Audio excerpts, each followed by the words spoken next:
और जयपुर में माय भारत विकसित यंग लीडरशिप डायलॉग कार्यक्रम है, सीधा रुख करेंगे। केंद्रीय मंत्री राज्यवर्धन सिंह राठौड़ भी मौजूद हैं। दूर नहीं, जब आप अपने सारे विचार, नवाचार और सब कुछ अपने प्रधानमंत्री, माननीय प्रधानमंत्री जी के सामने प्रस्तुत करेंगे। और समय ना लेते हुए I request respected Minister Sir to kindly address the gathering. They are waiting for your words of wisdoms and blessings, sir.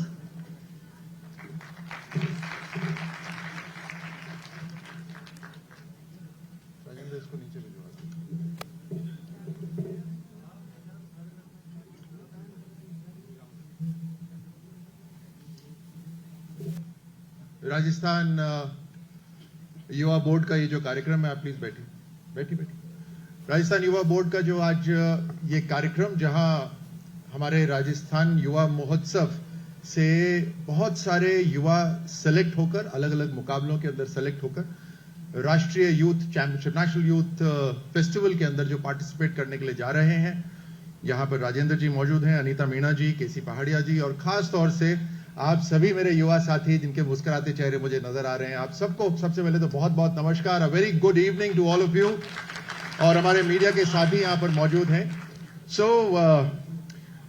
Media को भी तो यह पता चलना चाहिए कि कौन जा रहा है, क्यों जा रहा है, उन्होंने क्या खास काम करा है। नहीं, आप सभी एक तरह से राजदूत हैं, एम्बेसडर्स हैं राजस्थान के। जो देश के अंदर अलग अलग राज्यों से जो लोग आएंगे उनसे आप मिलेंगे। जब वो आपसे बात करेंगे जो कभी राजस्थान आए नहीं है, तो वो राजस्थान का जो आकलन करेंगे, जो विजुअलाइजेशन करेंगे, जो इमेजिन करेंगे, वो आपके माध्यम से करेंगे। तो मजबूत राजस्थान है ना? तगड़ा राजस्थान है, समझदार राजस्थान है, जागरूक राजस्थान है। जैसे प्रधानमंत्री जी ने कहा ना, रिस्पॉन्सिबल राजस्थान, रिलायबल राजस्थान और राइजिंग राजस्थान है या नहीं है? ओके, अभी 39 यूथ यहां पर जो सेलेक्ट हुए हैं वो एक प्रेजेंटेशन के माध्यम से हुए हैं, पिच फॉर ब्राइटर इंडिया या ऐसा कुछ। हाथ खड़ा करेंगे वो 39 कौन से? ओके, बोलेगा कौन? अरे वाह, वेरी नाइस। माइक दीजिए, माइक है यहां पर, हाँ दीजिए। अब यस, अपना नाम बताओ। नमस्ते सर, मेरा नाम काव्या सिंह है, मैं बनस्थली विद्यापीठ से हूँ। एक्सीलेंट। पर अभी राजस्थान को रिप्रेजेंट करेंगे आज। और क्या आपने अपने प्रेजेंटेशन में क्या चीज बताई, क्या चीज सीखा, क्या बताओगे वहां जाकर? सर, हमारा टॉपिक है fit and sporting nation, how to make India a fit nation. तो उसमें सर हम बहुत से आइडियाज लेके जा रहे हैं, पर इंस्पिरेशन राजस्थान से ही मिली थी। क्योंकि पिछले 2 सालों में जैसे गांव में ग्रामीण ओलंपिक्स होते हैं, तो उससे इंस्पायर होकर हमने बहुत से आइडियाज लिए हैं। तो कहीं ना कहीं राजस्थान से ही हमें इंस्पिरेशन मिली है, तो उसके लिए बहुत बहुत धन्यवाद। आप चाहती हैं कि गांव के अंदर, ग्रामीण क्षेत्र में, राजस्थान में लोग खेलें? जी सर, बिल्कुल। और खेलने से क्या सीखेंगे? सर, कम्युनिटी स्पिरिट बढ़ती है, फिटनेस बढ़ता है, हमारे देश का ह्यूमन रिसोर्स बढ़ता है, और उससे ही कहीं ना कहीं हम विकसित भारत तक पहुंच सकते हैं। Excellent, let's give her a big hand. Okay, who else? और कोई? जो एक और माइक दो किसी को। जी, good afternoon sir. Hi sir, myself Rudra Vyas. I am from Nathdwara, Rajsamand. Very nice. And my topic is enhancing productivity in agriculture in India. वाह, मतलब कृषि क्षेत्र के अंदर कैसे उत्पादकता जी बढ़ाई सर। जाए, जी कमाल सर। है। जी सर, मैं राजसमंद से आता हूँ, जहाँ पर अरावली के कारण बहुत सारा हिली एरिया है। तो सर, वहाँ पर जो लैंड होल्डिंग्स है बहुत फ्रेगमेंटेड है। तो अगर आपको प्रॉफिट पूरा लाना है, तो आपको एक गठबंधन चाहिए, फार्मर्स का प्राइवेट सेक्टर के साथ और गवर्नमेंट के साथ। जैसे हम PPP पढ़ते हैं, पब्लिक प्राइवेट पार्टिसिपेशन और पार्टनरशिप, राइट? मैंने उसका नया वर्जन निकाला है GPF, government, farmer and private sector participation. Well done, very nice, very nice. Okay, let's have the mic here. Mic इस तरफ दीजिए, और माइक खूब सारे ले आइए भाई, बच्चे भी बहुत हैं।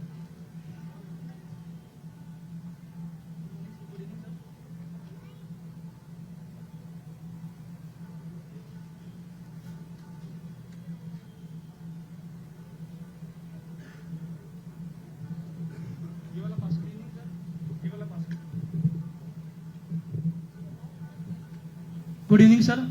सर मेरा नाम मीत पसोली डूंगरपुर जिले से। Meet yes sir. Meet Pasoli. Yes sir. Very nice, ताली बजाइए मीत के लिए। सर मेरा विषय है विकास भी और विरासत भी। सर मैं ये बताना चाहता हूँ कि भारत एक मार्गी देश नहीं है। भारत विज्ञान के साथ साथ संस्कार, सभ्यता और सनातन को साथ लेकर चलता है। क्या बात है, विकास very nice। युद्ध के रास्ते पर नहीं, बुद्ध के रास्ते पर चलकर किया जाता है। अहिंसा परमो धर्म, राष्ट्र सर्वोपरि और अतिथि देवो भव, ये कोई स्लोगन नहीं है, ये मूल्य है। अगर इन मूल्य को ही अगर आप अपने जीवन में उतार देते हो तो विकसित भारत तो हंसते हंसते हम पालेंगे। अच्छा, इसको हम करेंगे कैसे? सर इसको हम बाय पब्लिक पार्टिसिपेशन। हाँ। सर क्योंकि पब्लिक ही है जो जनादेश करती है। सर पब्लिक ही है जो पब्लिक से भी और नीचे चलते हैं, तुम युवाओं में कैसे करोगे? सर युवाओं में सर सबसे पहले सर एथिक्स का एजुकेशन सर इंपॉर्टेंट है, क्योंकि आप अल्टीमेटली कंसाइंस से अगर बदलोगे एथिक्स में कहां से सीखूंगा? सर एथिक्स से आप करिकुलम से सीखोगे। आप नई एजुकेशन पॉलिसी सर यही तो काम कर रही है। सर मोदी सरकार ने जो काम किया है वो इसी तो विषय पे है। चलो वेरी नाइस, पीछे अपने दोस्त को दीजिए। Well नमस्ते done। सर, मैं शिवानी भार्गव हूँ, मैं बारा जिले से हूँ। वाह कोटा शिवानी, संभाग। ताली बजाइए शिवानी के लिए। सर मैंने भाषण प्रतियोगिता में प्रथम स्थान प्राप्त किया। खतरनाक। सर मैंने जो भाषण में एक बात बोली थी कि हम जो युवा हैं, वैसे तो सभी तरीके से, लेकिन अगर कोई युवा, जैसे कि हम देखते हैं कोई विकलांग, सब अलग अलग तरीके से हैं, तो मैंने ये बात बोली थी कि चाहे अगर कोई युवा दौड़ सकता है तो वो दौड़ सके, अगर वो रेंग सकता है रेंगे, अगर वो चल सकता है तो चले, लेकिन उसे हर क्षेत्र में एक विशेष योगदान जैसे वो देना चाहता है वो मिलना चाहिए। कुछ ना कुछ हम जरूर करें। हाँ, जैसे कि अगर मैं भी इतनी बार, मैं आज जाके मैं कितनी बार पार्टिसिपेट किया है, आज जाके मैं वहां जा पा रही हूँ, तो उसके लिए जो मोटिवेट स्कूलों से मिलना चाहिए बच्चों को। कई बार मुझे मिला लेकिन फिर भी मैं नहीं आ पाई। कई बार पर्सनल ऐसा हुआ कि मुझे भेजा नहीं गया, तो उसको हटा के एक मतलब अच्छी व्यवस्था वहां पे विकसित की जा सके। तो इस चक्कर में वहां पे जो युवा जिनकी दब गई, अभी इतने बच्चे जिनकी दब चुकी है वहां पे प्रतिभा, तो उसको उभारा जा सके। इसलिए मैं ये कहना चाहती हूँ कि उन सब की एक बार जो ये युवा प्रोग्राम चल रहा है, इसको नॉर्मल हम जैसे कई क्षेत्र पंचायत स्तर, इस युवा प्रोग्राम से आपको लगता है ये जो छवि है या जो क्षमता है हमारे युवाओं की वो ऊपर आती है? हाँ सर, बहुत ज्यादा। कैसे आती है? सर जैसे कि अभी जैसे मैं खुद की बताती हूँ, तो मैं जैसे हर क्षेत्र में, हम जैसे पता नहीं था कि यहाँ पे आने के बाद में क्या होगा, तो वहाँ पे हर क्षेत्र में देखते हैं कि नहीं आज इस क्षेत्र में क्या हो रहा है, इस क्षेत्र में क्या हो रहा है, टेक्नोलॉजी में क्या हो रहा है, हर चीज में क्या हो रहा है, उस चीज को देखते हैं। मिलता है। वेल डन, हाँ। ताली बजाइए जोरदार। Thank you. और एनीबॉडी एल्स? हाँ, वो दीजिए उधर। ये पहली बार मैंने ऐसा समूह देखा है जो सब बोलने को तैयार हो रहे हैं। सर इसी बेस पर तो हमारा सिलेक्शन हुआ है। क्या बात है, वेल डन। नमस्कार सर, मैं भाग्यश्री हूँ, भाग्यश्री सिसोदिया, पाली से। सर मेरा टॉपिक है विकास भी विरासत भी, और हमारी विरासत, राजस्थान की विरासत अनुपम है, रंग भरियो रस रसीलो रंगीलो राजस्थान है, और इसी विरासत को मैं पूरे देश के साथ साथ विश्व तक पहुंचाने का मेरा सपना आप है। मुझे ये बताओ, ये जो विरासत है और जो भारत का विकास है, इसके बारे में आपको सबसे पहले किसने बताया घर में? सर हमारे जो हमारे पुरख है, हमारे बुजुर्ग है, वो हमारे विरासत से जुड़े हुए हैं। उन्होंने हमें इसके लिए इंस्पायर किया है कि हम जो आज जो यूथ फेस्टिवल ऑर्गेनाइज किया जा रहा है, इसके अंदर बहुत सी ऐसी चीजें हैं जो लुप्त होती प्रतिभाओं को, लुप्त होती संस्कृति को दिखा रही है, और ये यूथ फेस्टिवल एक बहुत बड़ा ऑर्गेनाइजेशन है जिसके माध्यम से ये लुप्त होती प्रतिभाएं पूरे राजस्थान में पहुंच पाएगी। Well और done। उनको चलिए, मोटिवेशन जोरदार ताली मिलेगा। बजाइए। धन्यवाद सर। Anybody else? सब बोलेंगे। गुड इवनिंग सर नमस्ते, my self Anshul Khandelwal and I am belonging from Viratnagar. Viratnagar? Yes sir. अरे वाह। हमारी टीम ने 2 इनोवेशन लॉन्ग टर्म गोल्स के लिए, विजन के लिए डॉक्यूमेंट्री में डाला है। एक तो घर सिटी एट हेरिटेज कंजर्वेशन लो।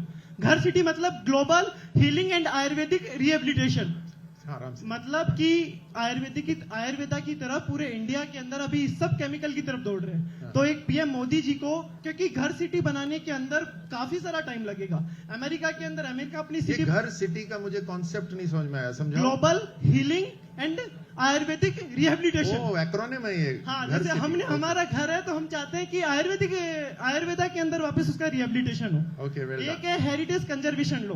पिछले साल मैंने 8 राज्यों की यात्राएं की, तो उसमें मुझे लगा कि हेरिटेज का कंजर्वेशन नहीं हो रहा, तो इसमें एक डॉक्यूमेंटेशन तैयार होगा कि यूनिवर्सिटीज में एक डिपार्टमेंट खोला जाए क्योंकि हमारे 75 प्लस जितने भी सीनियर सिटीजन हैं वो बहुत परेशान भी है, और लेकिन उनके पास तो विरासत तो काफी है, उनकी जो पुरानी संस्कृति है, लेकिन युवाओं को तो उस बारे में पता ही नहीं है। यानी विकास और विरासत का संगम, एक नई युवा पीढ़ी को जोड़ने का बहुत प्रयास। बढ़िया, शानदार, ताली बजाइए। Okay, good evening sir. नमस्कार सर, मेरा नाम मनीष सोमनानी है। अब कोई इनसे माइक वापस भी ले लो भैया। मैं पाली राजस्थान से हूँ, पेशे से मैकेनिकल इंजीनियर हूँ सर। एंड हमारा टॉपिक जो है building infrastructure for the future. तो सबसे पहले तो मैं राज्य सरकार और केंद्र सरकार को बधाई देना चाहता हूँ कि उन्होंने हमको इसे मंच प्रोवाइड किया जो जहां हम हमारे आइडियाज और प्रेजेंट कर सके। तो दोनों सरकारों का मैं बहुत बहुत धन्यवाद देना चाहता हूँ। और हमारा जो टॉपिक है building infrastructure for the future, उसके साथ हम हमारे जो जीडीपी के साथ 2047 तक विकसित भारत का जो हमारा रोड मैप है हम हमारे व्यूज प्रेजेंट करेंगे।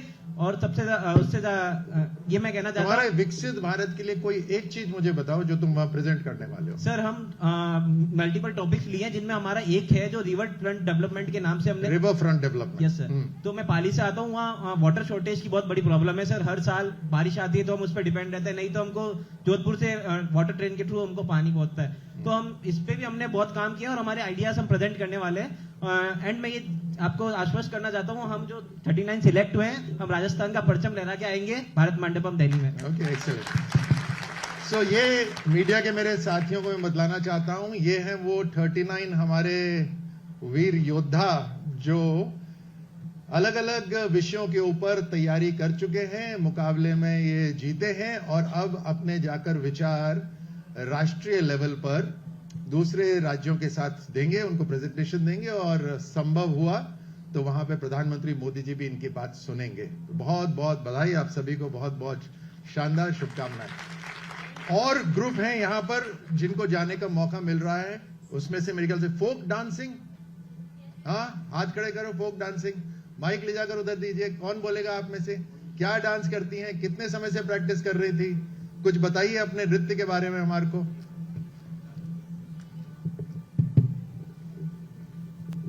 नमस्ते सर, हम लोग बनस्थली विद्यापीठ से आए हैं, अजमेर जिले को रिप्रेजेंट कर रहे हैं सर। हमारा नहीं, अजमेर को नहीं रिप्रेजेंट कर रहे, अजमेर संभाग और अब हम राजस्थान को रिप्रेजेंट राजस्थान को रिप्रेजेंट कर रहे हैं। जी सर।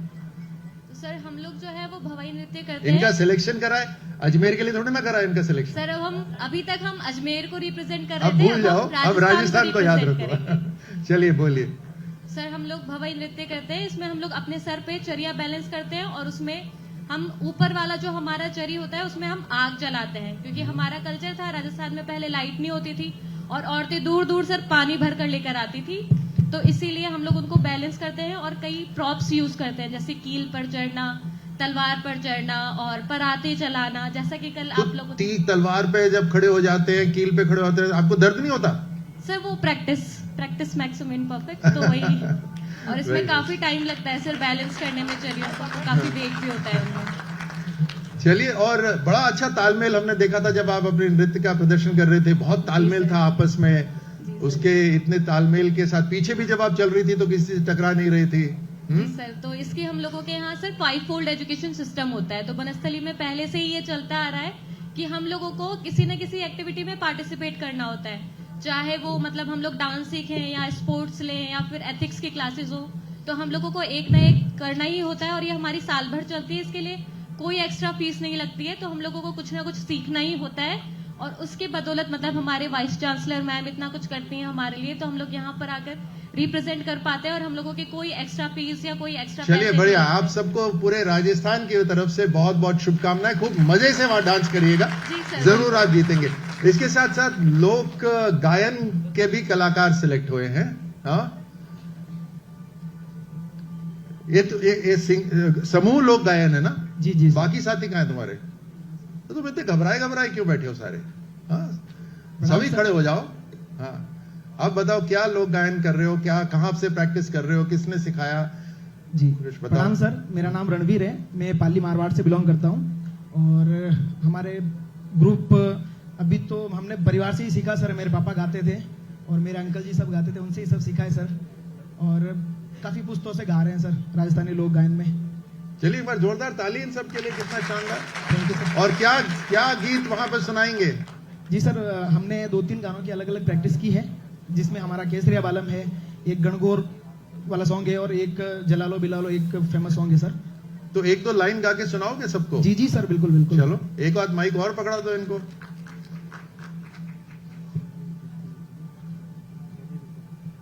सोनेरी धरती जठे जटी और चांदी रो आसमान रंग रंगीलो